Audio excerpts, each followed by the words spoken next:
comments of our Deputy Foreign Minister Kislytsa from yesterday. Work from both sides, I think. Even from our side, although we understand the risks, but I think if that document would have need to somehow give confidence. And I think the US were also expecting.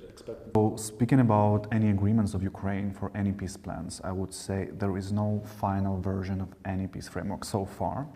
So the document that was presented to Ukraine and discussed in Geneva was significantly transformed, and it reflects a lot of things that Ukraine wanted to put there or to change or to exclude from this plan, but there is no final draft. It's important to understand that the final decision and approval will be taken by the president. And it's really so because there are some points that are exclusive competence of the president, and the delegation was not authorized to say that's final version okay.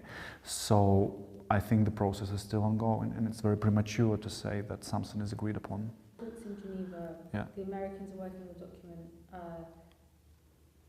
then they'll be able to... But what I think is important to say is that first we discussed each and every point. Second, most of them were amended on this or that way.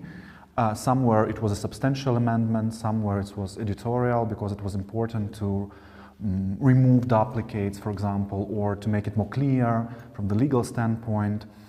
Some were completely moved out because they are not within the Ukraine security framework and more related to US-Russia relations or whatever. I think that's something that influences as well. The United States are quite aware that the level and the character of security guarantees would actually define the sustainability of the deal. I mean, this is not just the part of this deal. This is the part making this deal real and enforceable. And therefore, I think that is something where we reached certain progress. I would say that the guarantees that are mirroring Article 5 is something that we aim to.